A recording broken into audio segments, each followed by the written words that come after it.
आइए शुरुआत करें नंबर सिस्टम और हम इसमें पढ़ेंगे binary number system. Binary number system जिसे हिंदी में कहा जाता है द्विधारी संख्या पद्धति, या कहीं कहीं किताबों में आपको मिलेगा द्विधारी अंक पद्धति।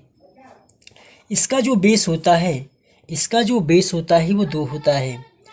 किसी भी संख्या को अगर आप 2 से विभाजित करते हैं तो उसका शेषफल जो आएगा या तो 0 आएगा या तो 1 आएगा। तो अगर आप 14 को बाइनरी नंबर में बदल रहे हैं तो इसको 2 से विभाजित करेंगे, तो 2 से विभाजित करेंगे कितने बार में जाएगा, 2 सते 14, शेषफल 0।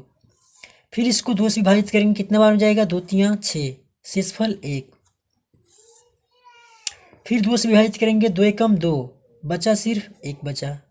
तो इसको ऐसे लिखते हैं, 1 ये वाला 1 यहाँ और ये वाला 1 यहाँ और ये 0।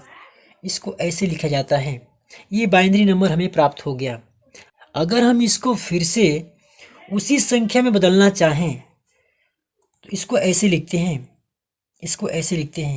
1 हो गया, 1 हो गया, ये वाला 1 हो गया, ये 0 हो गया।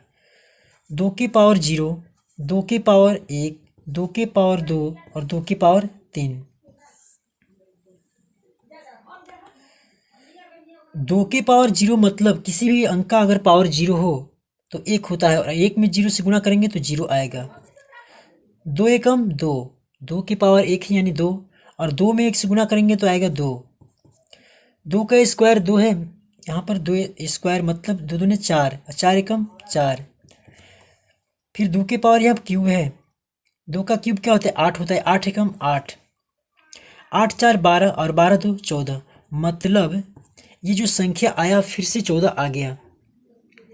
14 का जो बाइनरी नंबर में बदला तो ये आया, और इस नंबर को आप फिर से बदलना चाहते हैं तो ऐसे ही लिखा जाता है। फिर से एक एग्जाम्पल से हम समझाना चाहेंगे आपको।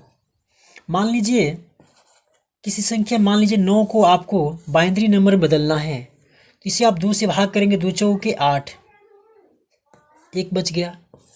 फिर 2 से भाग लगाएंगे, 2 दूना 4, शेषफल 0। फिर 2 से इसको भाग लगाएंगे, 2 एकम 2, तो शेषफल फिर 0।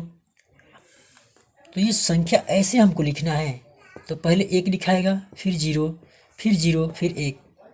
ये जो नंबर प्राप्त हुआ, यही बाइनरी नंबर है। अगर इस बाइनरी नंबर को फिर से उसी नंबर में आप कन्वर्ट करना चाहते हैं तो इसके लिए क्या करना पड़ेगा, 1 0 0 1 इस संख्या को लिख दीजिए। इसका बेस क्या है, 2 है। 2 के पावर 0, 2 के पावर 1, 2 के पावर 2, 2 के पावर 3, ऐसे ही बढ़ते चला जाएगा। तो 2 के पावर 0 का मतलब किसी भी संख्या का पावर अगर 0 हो तो 1 होता है, और 1 एकम 1। किसी भी संख्या का अगर पावर 0 हो तो 1 होता है, और 1 में 1 से गुणा करेंगे तो 1 आएगा। फिर हमने जोड़ दिया, 2 की पावर कितना है, 1 है, तो ये 2 हो जाएगा, और 2 में 0 से करेंगे गुणा तो फिर 0। 2 का स्क्वायर कितना होता है, 4, और 4 में 0 से करेंगे तो 0। और फिर 2 का क्यूब कितना होता है, 8, 2 दूना 4 दूना 8, और 8 एकम 8। आप इसको जब जोड़ेंगे तो 8 और 1 कितना हो गया, 9। मतलब फिर से वही संख्या हमें प्राप्त हो गया। तो आशा करता हूँ आप किसी भी संख्या को बाइनरी नंबर में बदल सकते हैं, और बाइनरी नंबर को फिर से उसी संख्या में बदल सकते हैं। तो आज के लिए बस इतना ही, मिलते हैं फिर अगले वीडियो में।